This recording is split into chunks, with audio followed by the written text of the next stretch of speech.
coordinator at the Jordan Schnitzer Museum of Art and the in-house curator for West of Center, Art and the Counterculture Experiment in America, 1965 to 1977. We planned an incredibly packed and exciting program schedule to accompany West of Center.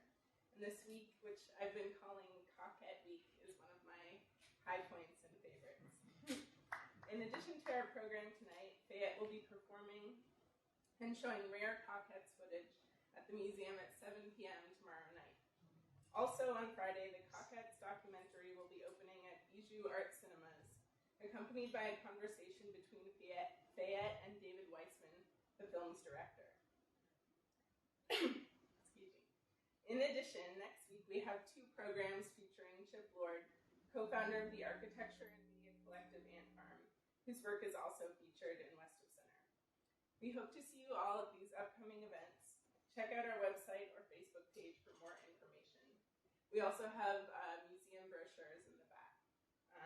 And in addition, we have surveys, so you can give us feedback at the end about our programming schedule and if you like this program or want to see different types of programs.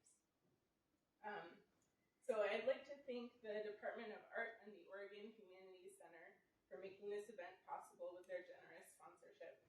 I'd also like to thank Kathy Denning, our dedicated Laurel Award intern, who was instrumental in planning the West of Center program schedule.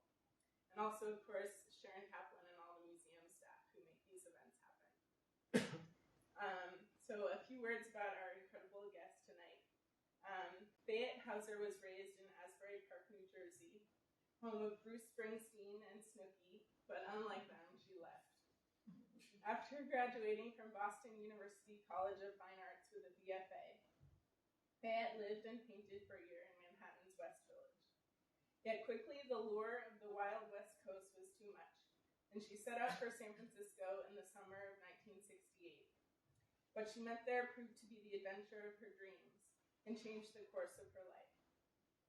Fayette, along with her fellow fabulous freaks, founded the theater collective known as the Cockettes. Since then, Fayette has continued to work in theater and film in San Francisco, New York, and Los Angeles.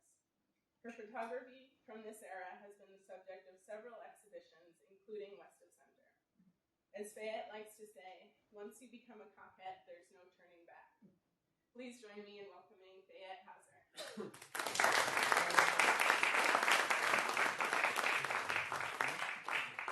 Thank you all for coming.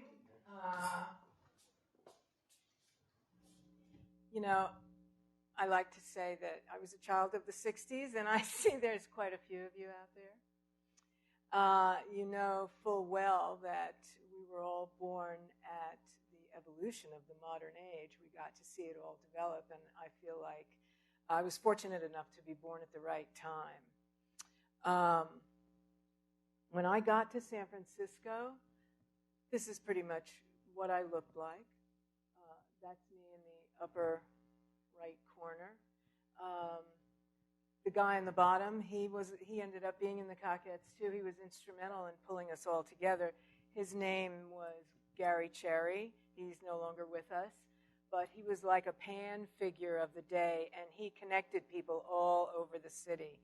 And so, the first person that I met was Nancy Gurley. I met her in Colorado. I went from New York to Aspen, Colorado in the summer and spent the summer there painting. And it was a hippie mecca. It was nothing like Aspen is now. It was a ski resort, but it was very old-fashioned and really like the Wild West. There was like a bunkhouse and all that kind of thing. And Nancy Gurley came through town and picked me up hitchhiking.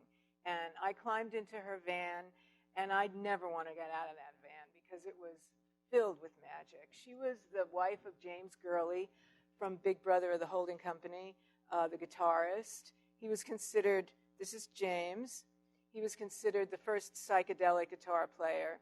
The two of them were from Detroit, as was most of the members of the Family Dog. This is their magician. His name was Martoon, and he was very into Aleister Crowley. They were very much into the occult. They were into white magic. Nancy Gurley was into the I Ching. She taught me a lot. So this is the Winterland. This is what Big Brother, this is what it was like when I first got there. I mean, it was so intense because the Big Brother family, the family dog, they told me that it was called the On the Road Triangle between San Francisco, New York, and Mexico. They would all go to Mexico, they would take magic mushrooms, and then they would go up to San Francisco and develop the society. This is what it was like in the park when I got there. Everybody was naked. And it was so intense, either you jumped in or you left. There was no middle ground in San Francisco. There was really no gray area. You either loved it or you got scared to death and you fled. And I certainly jumped in with both feet and ended up a cosmic gypsy. Yeah, exactly. So, backtracking a little bit, when I was at BU, this talk is really about the aesthetics of the Cockettes and what everyone brought to the table to create our look and what we did on stage. When I was in school, we were looking at this kind of thing. This is Eugene Ache, a photographer from the 1880s. And he didn't photograph old Paris. He photographed old Paris before they even made it old Paris. I was really involved in looking at his style of composition. We would listen to Eric Satie. We were not the kind of modern kids who wanted it to be sleek. A lot of the modern stuff, I was not interested. I was more interested in the 18th, 19th century and the beginning of the 20th century. And I mean, when you see, this is one of his pictures, and you see now, this looks completely modern. So this is one of the painters. This was Bonnard. I was very interested in his spatial concepts, and the way it was very cubism just enthralled me, the way that it was no longer one-point perspective, and the color, definitely. That it was a language that I just embraced completely. This is Cézanne, his type of spatial movement and the kind of three-dimensional space he occupied. This is the Dada movement. All of this stuff, I was completely immersed into this kind of language. By the time this is Kandinsky. So all of this, but it was all theory.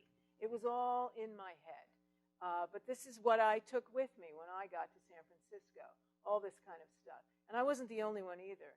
This is Picasso painting with light, which was very new at the time. These are more of his work.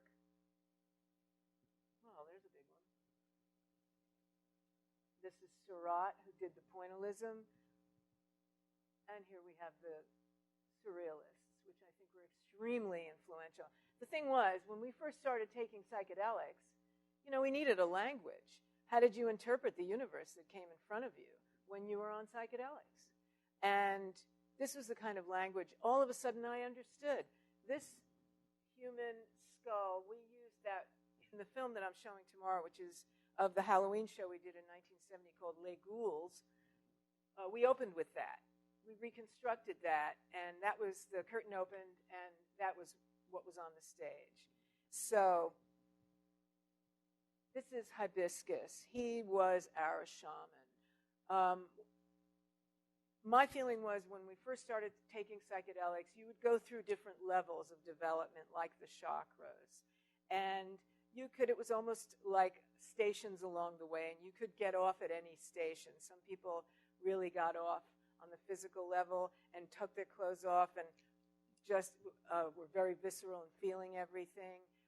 Some people went to the absurdist level, which is really where we were at. Or you got to the shaman level, which is what Hibiscus got to. So, and he was born in New York, and he came from theater in New York. So he had already done, he was in Gorilla Queen. That was a play that was considered the seminal modern theater play by Ronald Tavel, and he was in that play. So he was already versed in all of that theater stuff. So, okay, so then there was the Art Nouveau. Then the psychedelics really put you in touch with your own sexuality and with these posters were all over San Francisco when I got there. Everybody had these posters in their houses. Because these people in the 1800s, they were on the same drugs and having the same experience. And it wasn't so much about the drugs, but it was about the language. This is Beardsley.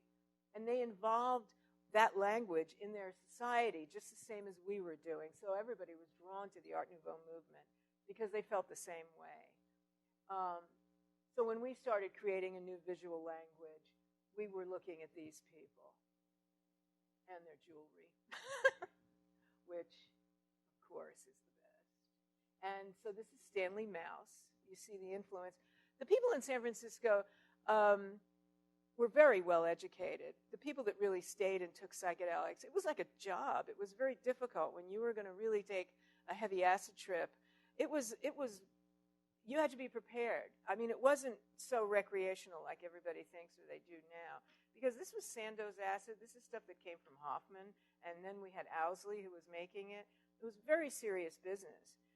And so these are the very early Family Dog Avalon Ballroom posters that have the same kind of influence. Okay, so this is... So once we started taking all these psychedelics, everybody had their own iconography to bring into this game. And we all started living together. And once Hibiscus moved in, he was the one who had the idea to put it on the stage. But this was our house. This is what our house looked like. This photo's in the show. But this is us on the porch. This is Hibiscus in the house. The house was gorgeous. I mean, we just would put it up all on the walls constantly. We had to look at it all the time because it was always evolving. Oh, this is Link. He was a playwright. He wrote everything that we did. This is him as Anna May Wong. You know, and then you talk about the gender identity. I mean, people kind of went right past that. It was more about the persona. You were into developing yourself as a mythic figure. And whether you wanted to play with your feminine side or your masculine side or somewhere in between or a combination of all of it, that was fine. And the more the better. This is Wally. This is Pam's shoe collection. And also, nobody wanted this stuff. That was another thing I started buying vintage when I was in college. When I was a painting major, we would have to go and get some things to put in the still lifes that we were painting. And that's when I discovered, it was called the Morgan Memorial in Boston. There were 5 floors, and the top floor was filled with antiques. And that was the first time I saw Victorian clothes and clothes from another era. And I started wearing them then. This was in like the late 60s. It was like 66, 65. So that's when, this was our kitchen. This is the kitchen. I love the picture of the kitchen. And that's Link in the kitchen having a coffee, which he drank lots of. This is John Flowers. He was also a painter. This is him in his bedroom. So you see, I mean, we were constantly at it. That's all we did all day. Once we got in the house and we got together, we were only in the house. There were a few of us living in different houses, but then we all came together in one house. And everybody was an artist, and some were musicians. And then Hibiscus moved in and said, let's go on the stage. We need to put this on the stage. Because everybody was into the visuals. We were all visual artists. So this is Wally. It took him all day to get dressed, possibly more than one day. And then he would go out into the city and trip around, and he would come back days later looking like this. Everything would have fallen off. And yes. And we shared everything, too. I mean, we were a collective. We were a committed collective to sharing ideas. We shared drag. We shared everything. We shared each other's beds. This is Pam. Here she's pregnant with her baby. It was the Cockette baby named Cactus. And that's Scrumbly. He's the dad. And he was also the musician. He's the one that had the piano. So he was into the music of the 20s and 30s. And this is more of Lincoln John. And this is me in one of the rooms. You can see there's have a few things there. And that's my cat. And this is Sylvester. When Sylvester came into the group, he was the big talent. I don't know if you ever heard of Sylvester. He became a disco diva, but he had a tremendous voice. He was from Los Angeles. He came out of the gospel tradition. But his aunties were jazz babies from Central Avenue, and he wanted to be a jazz baby too. He wanted to be Billie Holiday. So he could do that in the Cockettes. Here we are in the park. We were just together. We loved each other. That was the thing. Our group, we were really in love with each other, and we supported each other in every way. Especially, okay, so now comes the moment that changed everything for the Cockettes and for Hollywood as well. It was May of 1970, the historic MGM sale. The backlot of MGM let go of about 120,000 costumes. They had major auctions for like the red shoes and all of those, major clothes. However, some wonderful person, bought all the extras clothes, all the chorus girl clothes, just everything, and created a warehouse in San Francisco. So, we grew up looking at all these movies, Busby Berkeley, Little Chorus Girls. We all had a chorus girl fantasy like that. We all wanted to look like that. Those little outfits, oh, please. So then MGM comes along and starts to sell it all off. So we got to wear it. We got to buy the actual costumes. It was like a dream come true. This is one of them. This is a little chorus girl outfit. I still have it. Had little polka dots inside. Really, can you see like a little drum? Really. These are little pants. So this is an armband, which I only just discovered. I always wondered where it came from. But it was also, for me, it was a matter of proportion and the color. When I first walked into that warehouse, I was struck by the colors were all very muted because a lot of it was from silent films and early black and white films where they would use colors for tone, not specifically for color, until Technicolor came along. So you would see these, and it was all in silk. The fabrics were incredible. They would be mauve, or they would be these off reds or something, all to be tonal. And I thought it was just incredibly beautiful. And this, when I first saw this, I thought, what the fuck is this? Because here you have, it's an armband, but look at how big the pearls are, and it's all glittery. Well, it's from the 10 Commandments. It's got suede inside. And this little bracelet. Okay, so here we have 1955, the 10 Commandments, which this doesn't look like it did in ancient Egypt, So this to us hit the mark completely because it was so absurd. It was really way into the surreal territory. The film people thought that was fabulous, but we thought it was so incredibly ridiculous. So we would parody these. We would parody that. Look at that. Can you believe it? Wouldn't you love to have that outfit? And there he is, the man himself, without a gun. But looking hot. And there we are with our MGM finery on. This amped us up. We had only just started. We started in it was New Year's Eve 1969 was the first show. So really, basically, we started at the beginning of 1970. And we just had, I had a ton of skirts, and we would just wear all this stuff, but then came this sale, and then we got serious with what we were doing. And we had sequins. And this is, there she is, a chorus girl, just like out of the 30s. And that's Daniel in a showgirl outfit with the glitter in the proper place. So then the films, we were really into the old films too. Like this is Georges Méliès from Paris, France. He started out as a magician. He had a theater. He had his own theater because his parents had a business he could afford it. So he had his own theater, and he studied in London, actually. But when he saw the Lumiere films, he realized he could do so much more in film, being magic, than he could do on stage.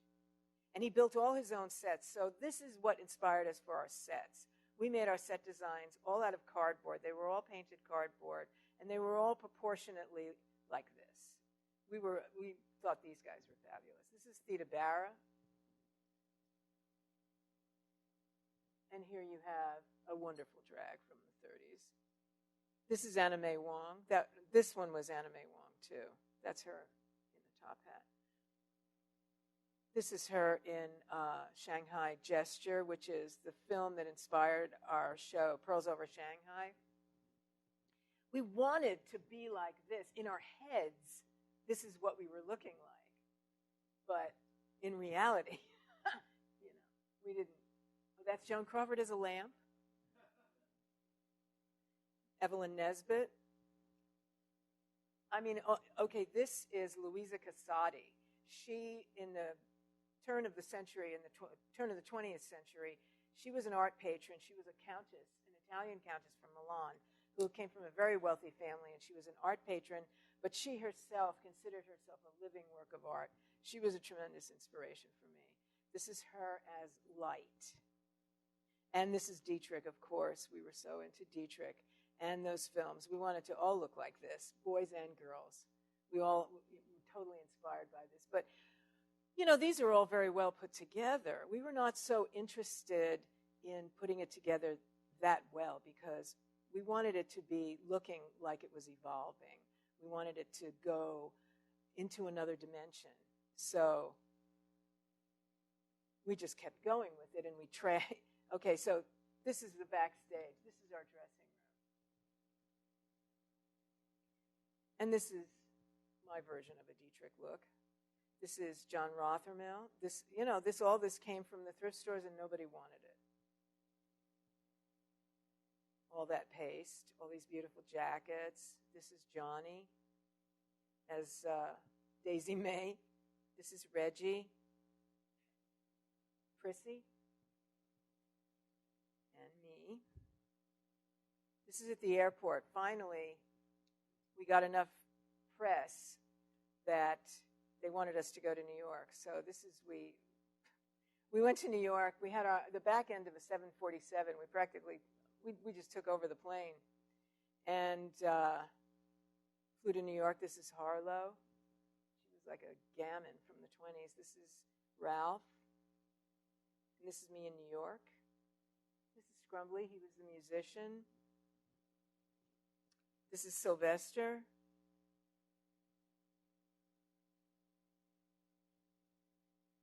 This is Marshall. And there's Sylvester again. He went on to have a pretty big career, but he would dress up in 30s gowns and go to piano bars. He got a job in a piano bar with Peter Minton, who he became a big band orchestra leader in New York. And he would get a job as a woman, as a lounge singer, and we would all dress up in the proper period drag and go watch him perform, and he was able to live out his fantasy. So this is what our stage shows looked like. In our minds, we looked like those pictures, but this is what we really looked like. This is a very early show, Madame Butterfly.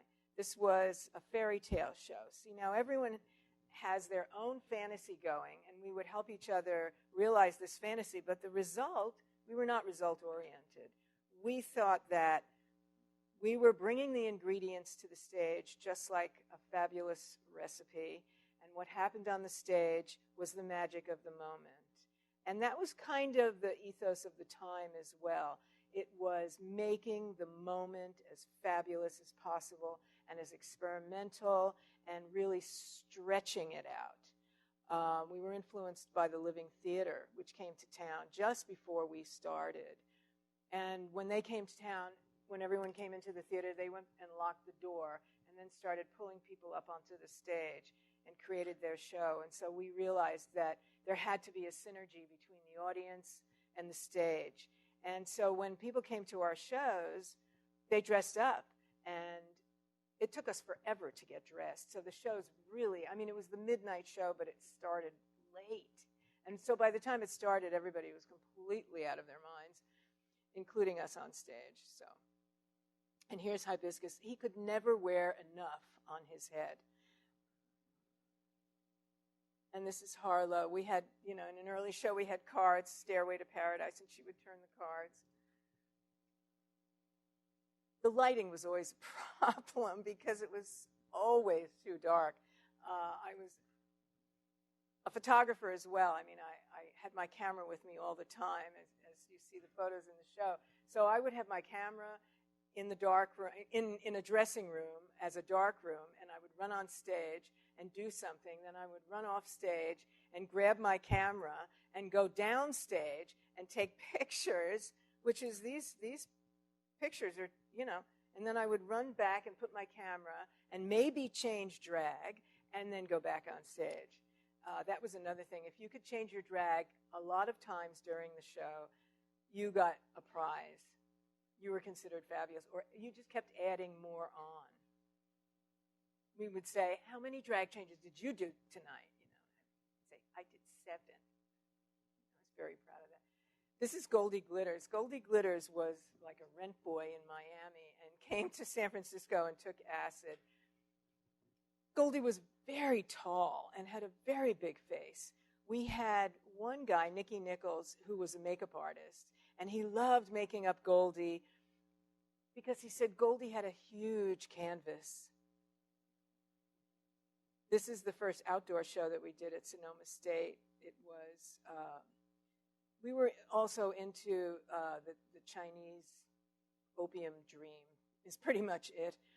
And this was an evolution that ended up in our Pearls Over Shanghai show that we took to New York that was really my favorite show. And I mean, the naked thing, people were naked all the time. It was like no big deal. But you know that. So, and this is a show we did in Ross Alley in Chinatown. We wanted to be so fully immersed in what we were creating that we would go in drag to Chinatown, to an alley in Chinatown, Ross Alley, and put on a show. And the people in Chinatown, they're used to street theater. They love street theater, the Chinese, and especially the Chinese in Chinatown are very Chinese. And so they would just, stand there, and they loved it. This is John Flowers having a collapse for a moment on stage. And here's Hibiscus. And can you even see him? There was just not enough stuff for him to put on his head. This is Daniel and John. John Rothermill really, really had a fantasy from the 20s to be very, very, very glamorous. He was persnickety, much more so than any of us. He didn't live in the house because it was too messy. He had his own place, and it looked like Carol Lombard's bedroom. It was all black and white. I never really saw so many deco items until I went to John's house. He had every deco item you could imagine. His entire bedroom was black and white. It was perfect. He became an antique stealer.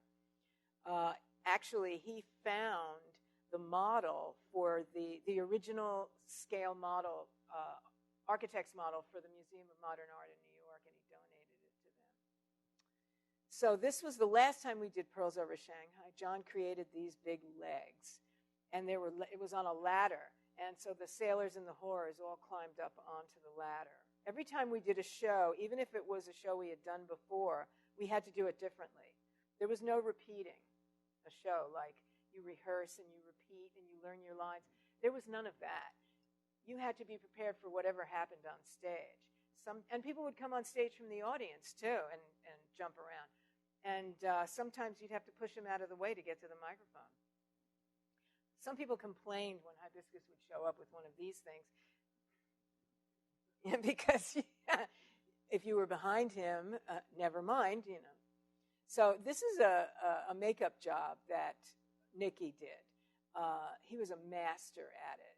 He grew up in New Orleans. His aunt ran a whorehouse, and he learned by doing all the whores makeup. That's also Scrumbly. And Goldie. This is before Divine. Nikki was doing this kind of makeup.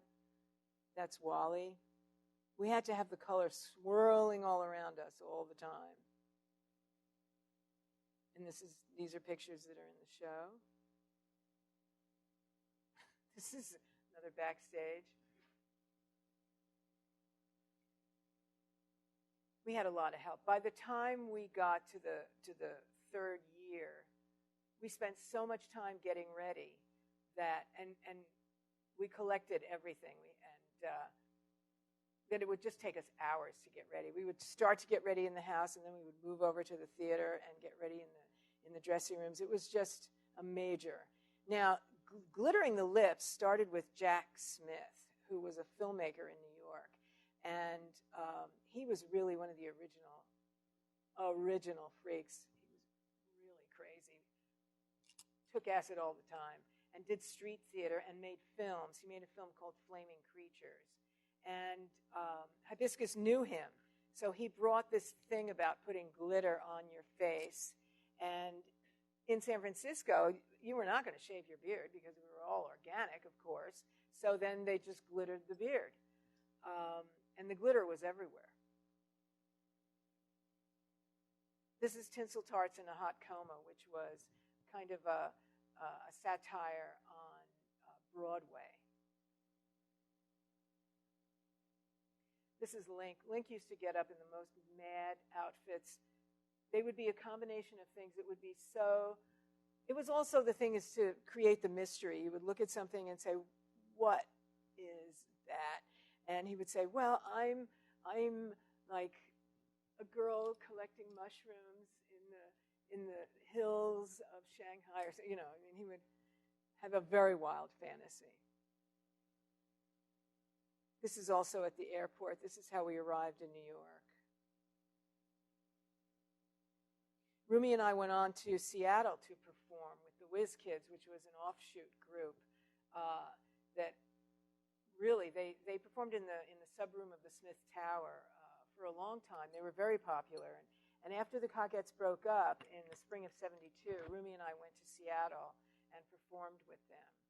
And this, we reprised Pearls Over Shanghai a couple of years ago in Manhattan. I was asked if the Cockettes wanted to do something at the Howl Festival, which was the Lower East Side Arts Festival. This was in 2008. And so Rumi and I had started working with a group called Thrill Peddlers at the Hypnodrome in San Francisco, all young freaks. And so I said, let's bring back Pearls Over Shanghai. So we did, and here's Rumi and I in our original roles. And it ran for a year and a half in San Francisco. This is one of our flyers. And now, so then the influence. People always ask about the influence and how it went into the rock and roll, into the music, David Bowie. We also had those people who were in our house all the time. We had one of the Cockettes was 14 years old when she came with us. Of course, she told us all she was 16, but she was only 14. Her name was Tina. And she would bring home, they were crazy about her. She was gorgeous. And she would bring home all the rock stars. So Scrumbly would build lofts. We would have those old Victorians that nobody wanted to live in them. They were drafty old things, unpainted, and people owned them, but they wanted to live in the suburbs. And so the hippies occupied them all, and they were $100 a month. And Scrumbly, as people would come he would build lofts. There was at least one, if not two or three, loft bed in every room. So you would walk down the hall in the morning, and there would be Iggy Pop leaning over the loft bed watching the parade go by. So this is a book that came out called Native Funk and Flash, which came out in about 73 or 74. And all of the kinds of drag ideas, all the different language, the visual language that we created was in this book. And it's being redone now. This book is considered... so then, just recently, after the film came out in 2002, it went to Europe, and it really started influencing people in the fashion industry. And this is a spread that Stephen Meisel did in Italian Vogue that was like an homage to the Cockettes, which I thought it was fabulous. Now, this is John Galliano. He also did one of his shows. I think it was a spring fashion show that was also dedicated to the Cockettes. So after this happened, I could see that it was really filtering in to the popular culture, so that you have this now. I mean, this is what you see on Facebook, and I have people sending me photos all the time, and I have my photos from then, photos of me, up on Facebook, and people think that's how I look now. And it was 40 years ago. So it's really come full circle, and it's really not just about, it's certainly not about the drugs. It's far more intellectual than that, but it's a dense, complicated visual language, and it took 40 years to be able to seep into the society and make a change. And so this is where we are now, and I'm grateful for it, because it's a lot better to look at. Thank you.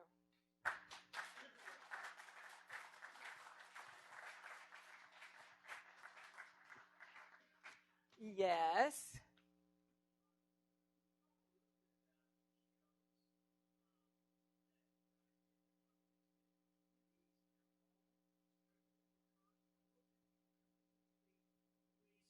Impromptu, fumble around on stage sort of affair?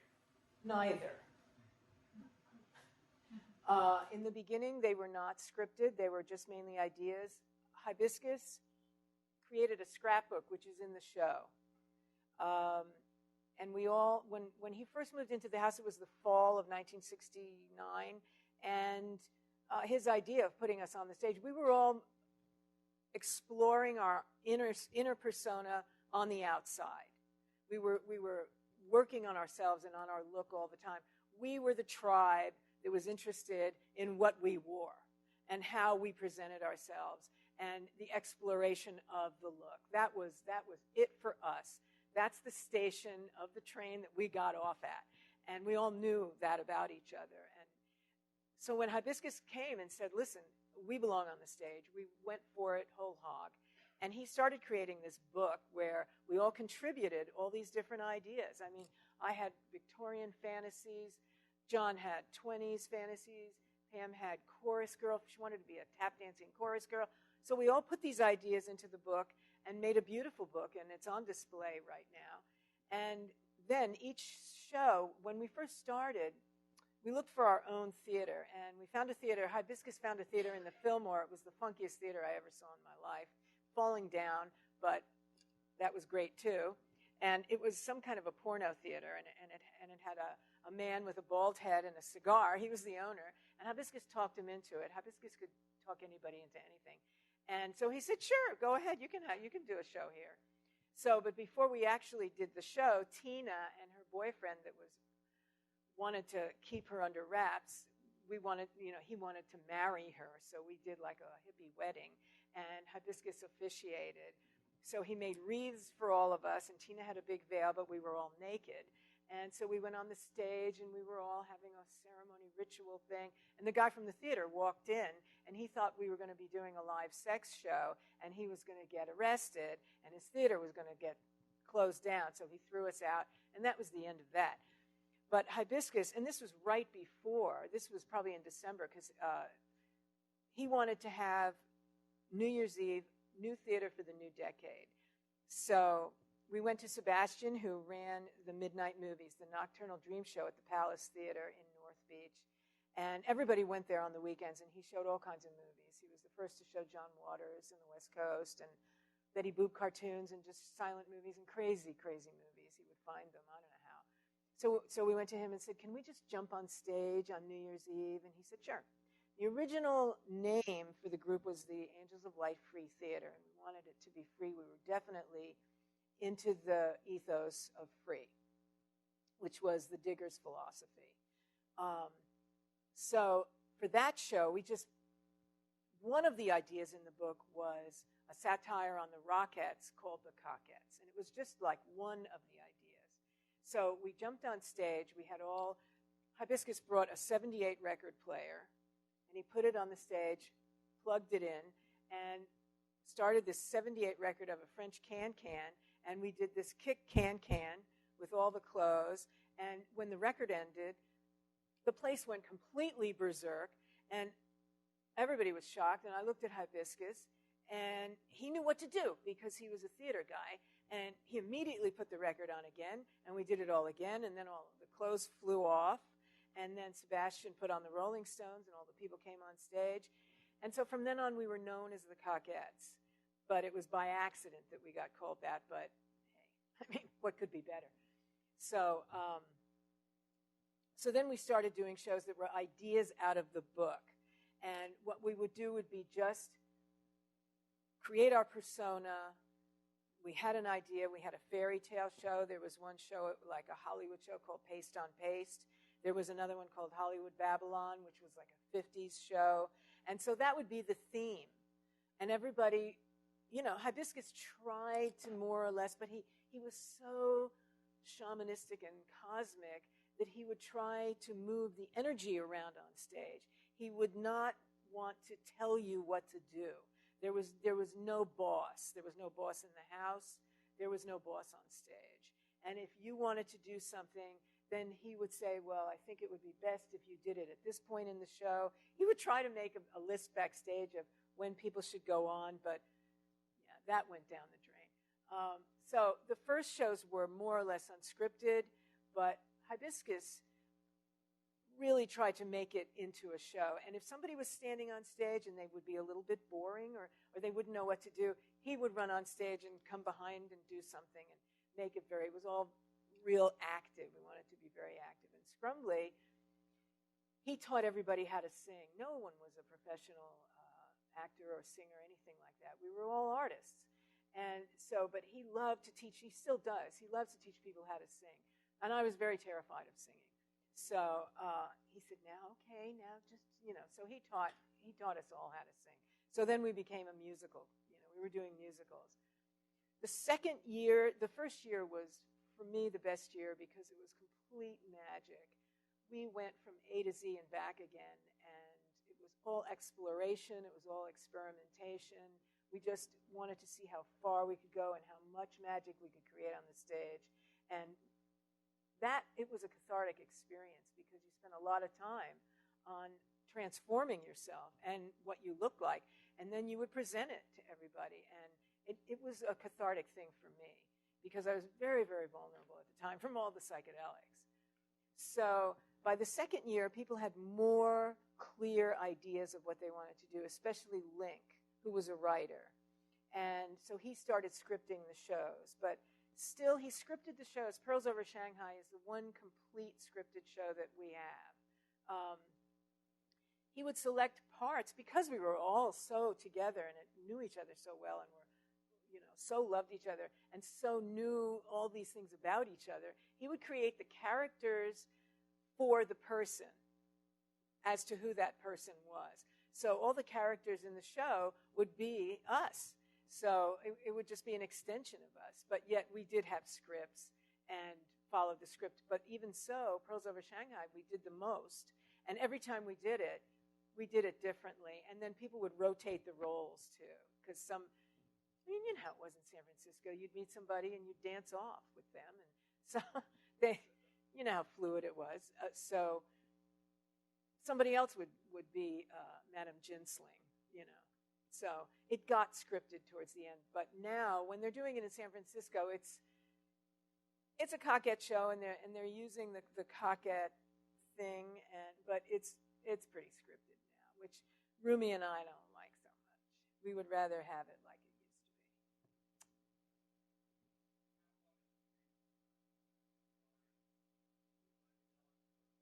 Especially with a close group, especially with the performance, there's a level of communication where you know what the other people are thinking. Exactly. Think Grateful Dead.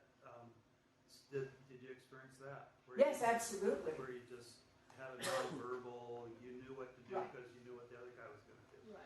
Well, for me, I was nonverbal for a lot of the time. I mean, I went at one point, I had such a blast experience that I didn't speak for about 6 months. That was right before the Cockettes. That was one of the things that actually drew me to these people, because they were expressing themselves on the outside, and that's what I wanted to do too, because I had too much, I had so much energy, and I had too many words going on in my head, and I couldn't even pick out words to speak, so I didn't even bother. So we really did communicate, even on the street and in the park, everywhere. People communicated through drag. And what you wore was your own personal iconography. And early on, Nancy Gurley said, you know, if you wear it, you won't lose it, and nobody's going to take it away from you. So that was the idea behind all that stuff that people wore, because everyone was so nomadic. And she was the one who dressed Janis Joplin. Nancy Gurley was really the beginning of that, the hippie girl look, because she and James went to Michoacan and took mushrooms with the Indians way on the mountaintop. And what she looked like with the skirts and the bracelets and all that, that's what the Indians looked like. So she brought that look to San Francisco, and I brought that look into the Cockettes. So bracelets was like a language to us. And if you found a bracelet that you knew belonged to Prissy because it was his color palette, then you gave it to him, and vice versa. You know, if somebody found something that was Egyptian, they would give it to me because I was so into, you know, the ancient stuff like that. But on stage, we really tried to be like that. That was the goal, was to communicate through energy and not, you know, through any other kind of means. I mean, if you could get the energy going, that was the goal, definitely.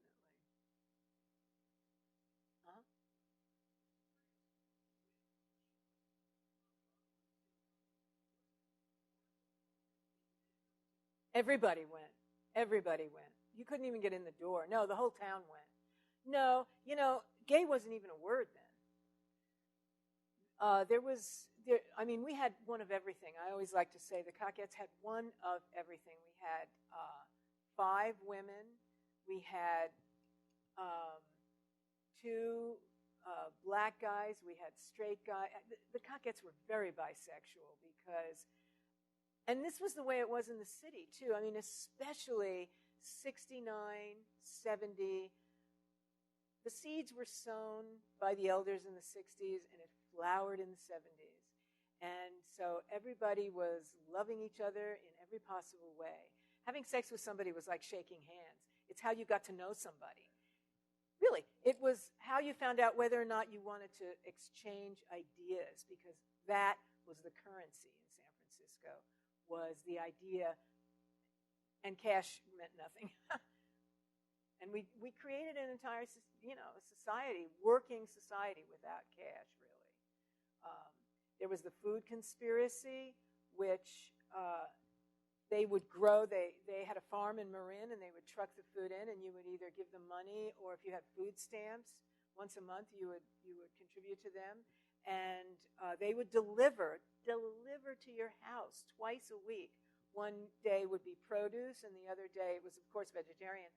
It would be dairy, eggs, cheese, that kind of tofu. There was a lot of tofu casseroles, I remember that. But the gay men always cooked.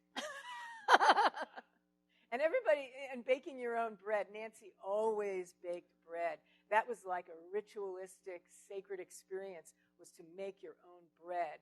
And at one point we had this guy named Jalala. He moved into the house, and he wanted to be a filmmaker. He wasn't on the stage, and he was very nonverbal, and he made the bread. And then Hibiscus, he wanted to make cum bread. And he said, this is how you really make the magic bread. You make the dough, and just before you pop it into the oven, you jerk off, and the semen goes on the bread and pops it into the oven. And then it's all love bread like that. I never saw him do it, but everybody that walked into the house, he would slice the bread and say, have some cum bread. And it was almost like the test as to whether they would go and run out the door or they would stay in the house. Because if you came in, the Cockette house, every commune had its own little identification to it. The Cockette house was definitely the sex commune, because if you came into that house, forget it. You know, people would leave days later, and they'd go, I don't know what happened. I had sex in every room. It was unbelievable. So, yeah, and I would meet somebody outside, and I would start to see them, or, you know, the balcony of the Palace Theater was also quite the sex parlor. And if I met somebody and then I would bring them home, I wouldn't see them for days. And then 3 days later, they'd be in a dress and on stage with lipstick, you know. So, yeah, people that thought they were straight, you know. So, I mean, those kind of boundaries just didn't exist anymore. All those psychedelics put you in touch with an expansion, a greater purpose in the world, you know, a greater vision that went right past all that bullshit, really. It was so unnecessary to put boundaries. I mean, it's a sad thing that it all kind of shut down, but I feel as if I got to see a flash version of a future vision of a type of society that could be, you know, that didn't have those kind of categories and boundaries like race and gender identity, where those things were unimportant. There was a greater goal to be reached. And I mean, I lived in it, so I know it's possible. And I think that since then, it's been assimilated slowly and re-examined, and it's gone through whatever stages human behavior has to go through to reach a better future vision. And, of course, it's progressive, and here I am in the most progressive city in the country, probably. So, yeah.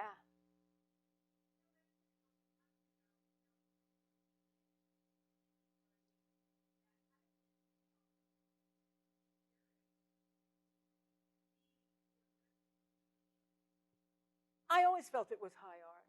I knew it was the most beautiful thing because I came from an art school, and when I saw us on stage, when I saw what we looked like, to me, it was the most beautiful thing I'd ever seen, and it was the most modern.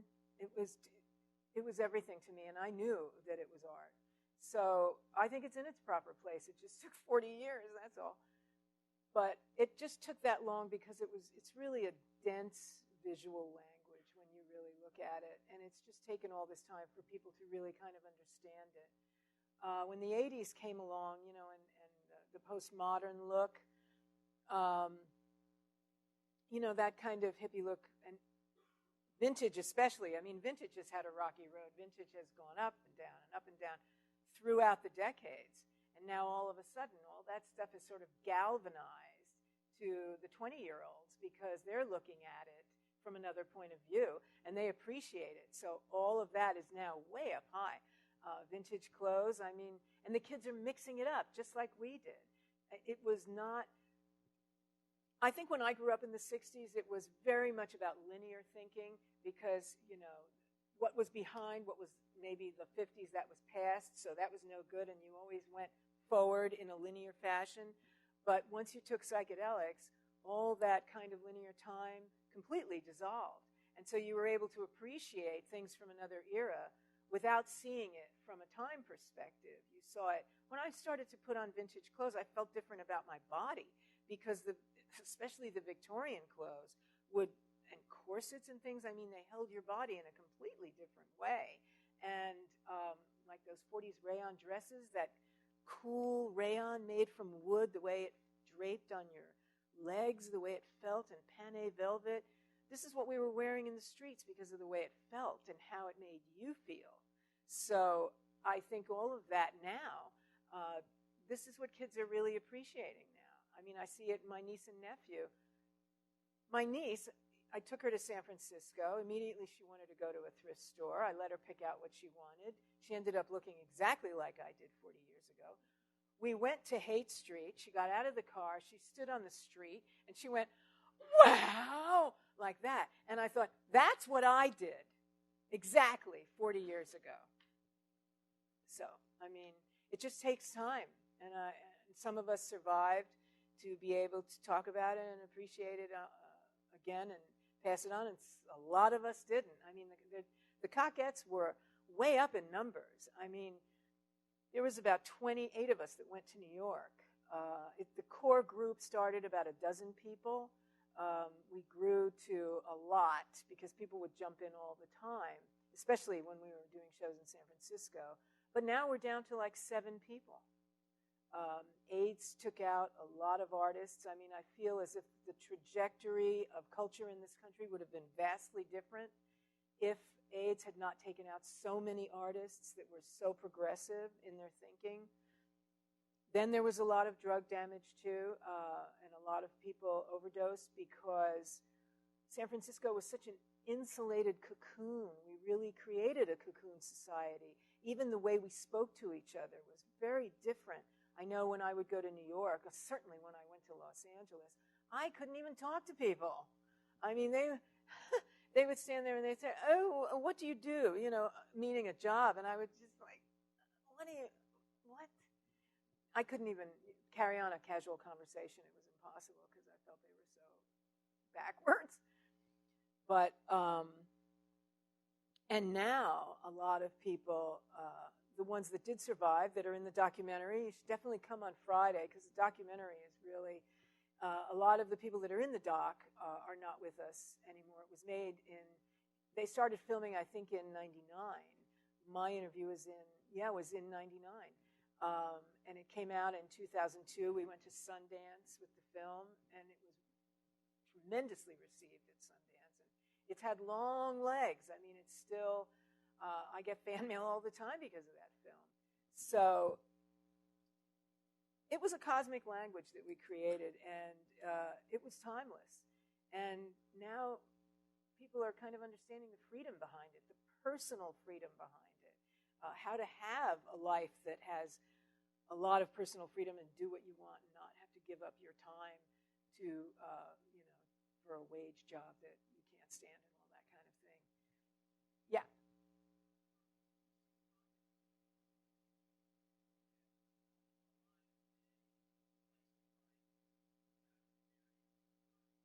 Oh, my God, Burning Man. Yes, I've been 3 times. It's fabulous. I love it. The first time I went to Burning Man, it was like being on Haight Street back then. It was so incredibly great. I'm going to try and go again this year. My nephew wants to go so bad. We want to build a big camp. But there's pockets all over the world. I mean, back then, the time that you spent in San Francisco, the length of time was about 3 years. The first year was a transformational year. So I always say that the Cockettes was like, my second incarnation because I was transformed the first year, and then I became a Cockette, and that was my second transformation.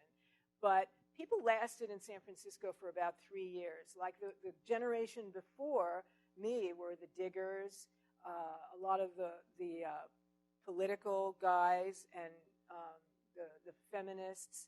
But when we started dressing like this and really playing with the stuff, they thought they said, "I'm going to the country," or they would sort of leave. So your time in San Francisco, because it was so intense, was about 3 years. So then people would split either to here. A lot of people bought land in Oregon and Washington, but they would go to Europe too. There were destinations like the beach at Goa. People went to France. They would go all over the world. So, I mean, I get pictures sent to me from people in London is way into it. These people are sending me pictures all the time of what they're doing now. And it's great. I mean, they totally get it. They absolutely get it.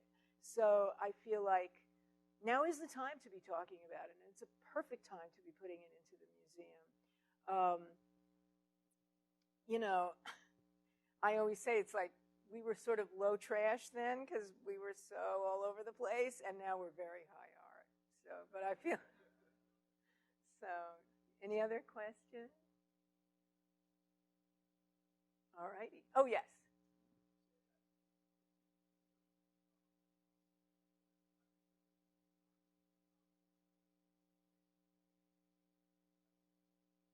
Oh, absolutely. Absolutely. Within the Cockettes it was. There were other people that had other goals. A lot of people, like what I was saying about the kind of levels that you went through, the transitions you went through on psychedelics, and sometimes people went into a spiritual level where they left society completely and they would go into a Buddhist temple. But the Cockettes were really about, we were all way into our imaginations and into, it was all about fantasy. We wanted to live our fantasy.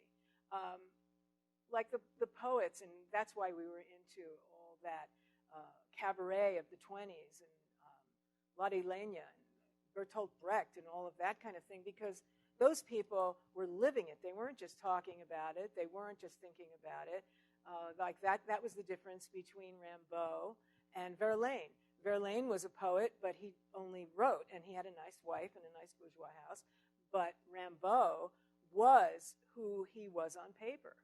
And he left Verlaine and joined a circus. So, I mean, that's why everyone read Rimbaud at the time, and Kerouac, because those people were actualizing their inner life. They were authentic. They were not just thinking about it. They were living it. And that was the goal in San Francisco completely, but our goal was really all about imagination and fantasy.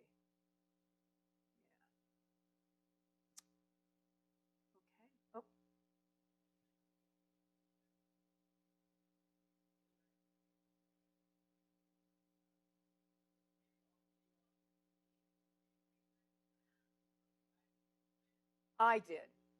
Oh. I did because because I grew up in New Jersey, which was 50 miles away from Manhattan, and as far as I was concerned, Manhattan was it.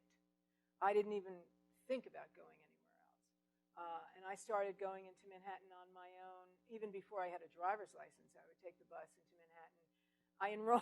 I enrolled in a Saturday art class. This is how my parents let me go, at Pratt Institute in Brooklyn, and because I wanted to be an artist early on. So I would go every Saturday morning. I would take the bus, and I would go to this art class. But the art class was okay. But after about a month, I just took the bus into Manhattan, and they thought I was going to the art class. But I would just roam around Manhattan, and I used to see foreign movies all the time, old movies at the Thalia way uptown.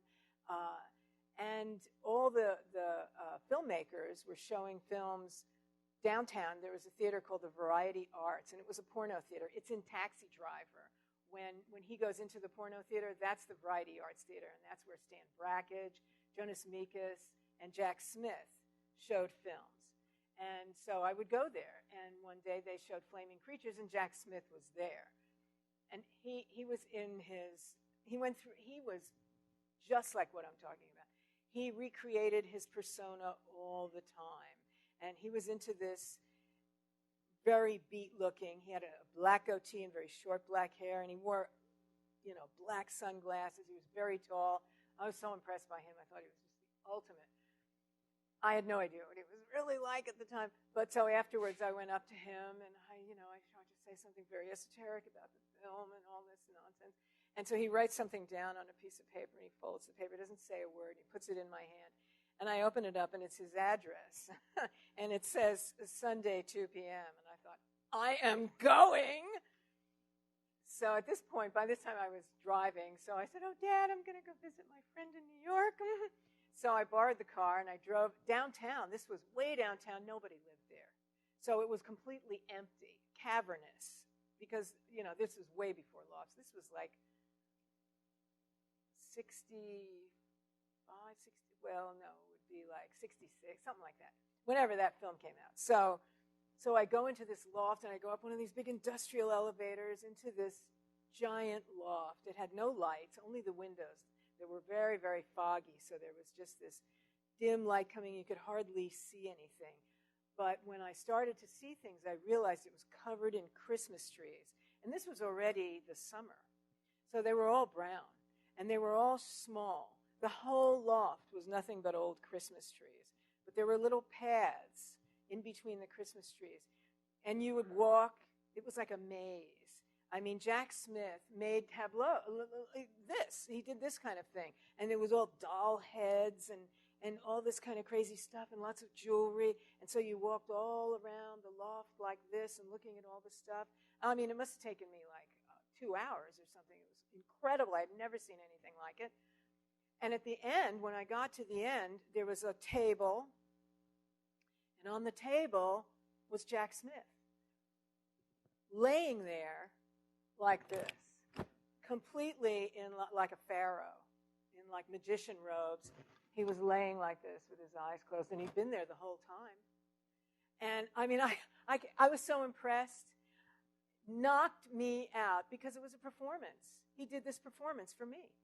So I didn't say anything, you know. I just looked at him, and then I just turned around and went back through the maze and downstairs and out into the street, and I thought, now that, I don't think I'll ever see anything as great as that. One of the Cockettes ended up living with him for a few months. That was all he could take. And so he said that Jack Smith was really out of his mind. I mean, he would throw televisions out the window and crash them on the street. He was out there. So he said Jack would get all this stuff together, and actually he talked like that. That's why he would dress up and he wouldn't say anything, because it would really kind of dissolve the persona. So he would get all this stuff together, and Tahara, they would go out into the street, like on Fifth Avenue in front of Bergdorf Goodman. And Jack said to Tahara, now, when I say go, you grab everything and get ready to run.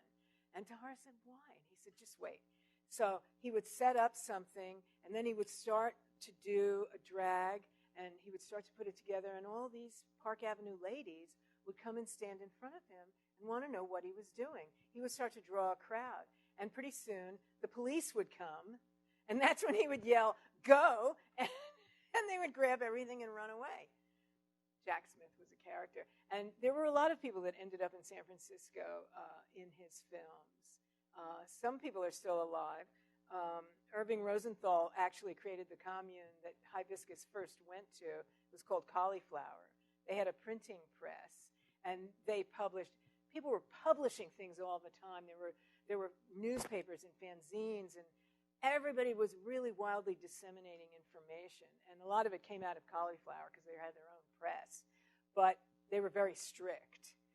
You had to really behave yourself at Cauliflower, and Hibiscus wanted none of that. So that's why he came to the He fled Cauliflower and came to the Cockette house.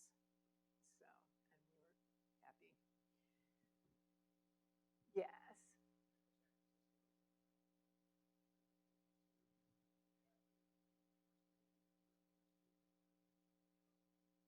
You know, the only one time I went to Los Angeles, that's when I saw how militaristic the police could be. But the police, no. Because, you know, straight people didn't want to live in the city at that time. They wanted to live in the suburbs. So really, San Francisco was an open city for freaks. And San Francisco still loves its freaks, just like New Orleans does. But if you were really misbehaving, you know, the police may take you to the police station and let you sit there for a while until you came down. Or if you were really out of your mind, they would take you to the hospital, and, you know, you'd have to get some Thorazine or something if you were really flipping out. But they would laugh. You know, they thought at us, oh, no, they thought we were funny. They thought we were clowns, you know. So, no, we never got hassled in San Francisco. Nobody got hassled in San Francisco. It was only when you left this cocoon that's when I didn't realize that until I actually, when I went back to the way I supported myself there, I was like an upstanding dope dealer, you know. You could get a kilo of grass, a brick. It was Mexican weed. It was terrible. It had stems and everything, but you could get a brick for $100. And I would wrap it in a T-shirt, throw it in the suitcase, and go to New York. And my brother lived in New York, and I would go stay with him, and then I would sell lids, make enough money, and go back. And when I would go to New York, as my look evolved, that's what I was wearing, and so that's what I wore to New York, and that's when I started getting hassling on the street. And people would they would think I was insane, like the mad woman of Chaillot, and they would like back away like that. So yeah, I got to see what that was like, but only when I left that town. So, anyone else? All righty. Thank you for coming.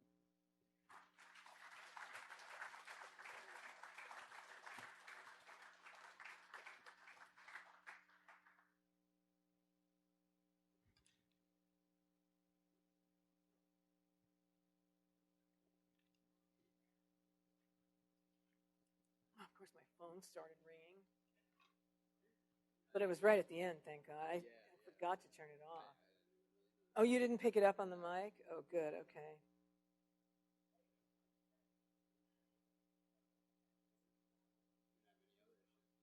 No, it was flawless, I thought. Oh, my God. Adrian Milton, one of the old Cockettes who lives in New York. I can't believe he just called me. He caught the vibe. Really? That's a real blast from the past to call. Exactly. Wait till I tell him. Yeah.